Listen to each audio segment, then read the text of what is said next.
ఓం గం గణపతే నమః. నమస్తే అండి.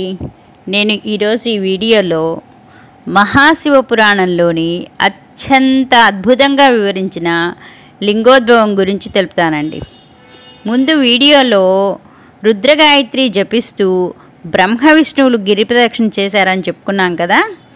ఆ మహామంత్ర పఠన ఘోషతోటి మహాలింగోద్భవం ఎలా ఉద్భవించిందో తెలుసుకుందామండి ఈ వీడియోలో. వివరాల్లోకి వెళ్ళే ముందు మా ఛానల్ని లైక్ చేసి సబ్స్క్రైబ్ చేసి కామెంట్ చేసి షేర్ చేయవలసిందిగా మనవి. ఇక వివరాల్లోకి వెళదామా మరి. బ్రహ్మమురారిసురార్చితలింగం నిర్మలభాసితశోభితలింగం జన్మజదుఃఖవినాశకలింగం తత్ ప్రణమామి సదా శివలింగం. వహ్ని మండలము నుండి వెలువడిన తేజోప్రకాశం పాతాళాది అధోలోకాలు మొదలుకొని సత్య స్వర్గ గో వైకుంఠ కైలాసాది లోకాల చుట్టూ మహా అద్భుతమైన అండాకారంలాగా వ్యాపించింది అన్నమాట ఆ మంత్రఘోష. అదే బ్రహ్మాండం. సృష్టికి పూర్వం విధాత దర్శించిన బ్రహ్మాండం అదే అన్నమాట. ఆ బ్రహ్మాండమునే విభజించి చతుర్దశ భువనాలను నిర్మించాడు బ్రహ్మదేవుడు. ఇప్పుడు ఆ బ్రహ్మాండమునందే సర్వ జగత్తు ఇమిడి ఉంది, దర్శనమిస్తుంది. ఆహా, ఏమి అద్భుతం, ఎంత ఆశ్చర్యము! 14 భువనాలు తనలో ఇముడ్చుకున్న బ్రహ్మాండమును దర్శించడం కన్నా పరమాద్భుతం ఏముంటుంది. ఇట్టి పరమాద్భుత శివలీలని దర్శించిన వారే వారి జన్మమే జన్మం అనుకున్నారు బ్రహ్మ విష్ణువులు. ఆ సమయమున అంతరిక్షము నుండి వేదవాక్కులు ఇలా వినిపించాయన్నమాట. బ్రహ్మ విష్ణువులారా, ఇది నిరాకారుడైన పరబ్రహ్మ యొక్క సాకార రూపం బ్రహ్మాండం. సృష్టి సమస్తం ఈ బ్రహ్మాండమునందే జనించి ఈ బ్రహ్మాండమునందే వృద్ధి చెందింది. చివరికి ఈ బ్రహ్మాండమునందే లయ చెందుతుంది. ఈ సృష్టి స్థితి లయలను మూడును ఈశ్వరాధీనం. ఈ ఈశ్వరుని సాకారమే ఈ బ్రహ్మాండం. ఈశ్వరుని పంచముఖాలే పంచభూతాలు. మహాశివుని త్రినేత్రాలే సూర్యచంద్ర కాలాగ్నులు. ఈ పంచభూతాలు త్రయాగ్నులు కలిసి అష్టదిక్కులుగా అవతరించాయి. అష్టదిక్కుల మధ్య తేజోచలంగా అవతరించింది అరుణాచలం అన్నమాట.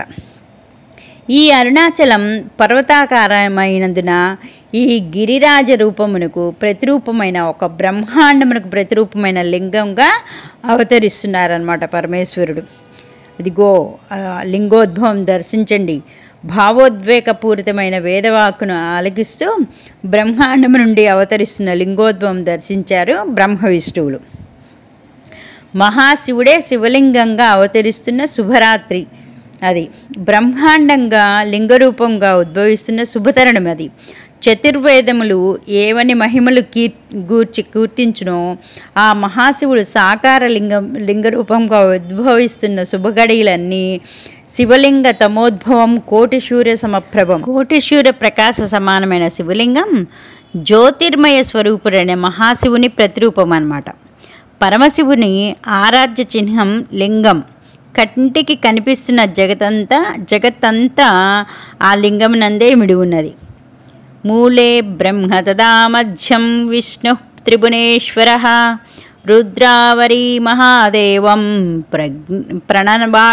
ప్రణవాఖ్యం సదాశివం. లింగమూలములలో బ్రహ్మ, మధ్యన విష్ణువు, ఉపరిభాగమున ఓంకార స్వరూపుడైన రుద్రమూర్తి సదాశివుడు ఉన్నాడనమాట. సర్వ జగత్తుకు లింగమునందే ఉన్నది. అకార ఉకార మకారం ఏకమై ఓంకారం అదే లింగం. అదే త్రిమూర్తుల ఏకరూపం. పురుషుడే మహాశివుడు, పార్వతే ప్రకృతి. అదే శివలింగముకు పానపట్టం. ఆ పానపట్టమే యోనిపీఠం. అదే శక్తిపీఠం. ఆ శివశక్తుల ఏకరూపమే శివలింగం అన్నమాట. జగత్తుకే ఆధారమైనటువంటి లింగోద్భవం జ్యోతిర్మయ స్వరూపమైన తేజోలింగం ఉద్భవించింది. ఈ విధంగా ఈ లింగోద్భవ కాలమందు వేదములు ఓం నమ శివాయ అను పంచాక్షరి ప్రణవ మహామంత్రం ఆలపిస్తుండగా దివ్య శంఖారావాలు, దివ్య ఢమరక భేరి డమడమాలతో, జయగంటలు, గణగణ ధ్వనులతో, చతుర్దశ భువనాలు భక్త పారవశ్యంతో ఉర్రూతలుగాయన్నమాట.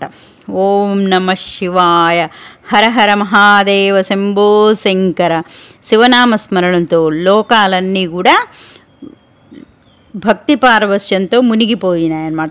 బ్రహ్మాండం నుండి మహాలింగమై, మహాలింగము నుండి తేజోలింగముగా ఉద్భవించారు ఆ మహాశివుడు. చూశారు కదండి ఎంత చక్కగా ఈ లింగోద్భవం గురించి శివపురాణంలో చెప్పారో. ఈ కార్తీక మాసం ఈ శివనామం చేసుకొని మనం కూడా ఎంతో కొంత మహాదేవుని యొక్క కృప పొందుదామన్నమాట. ఓం నమ శివాయ. సర్వే జన సుఖినో భవంతు.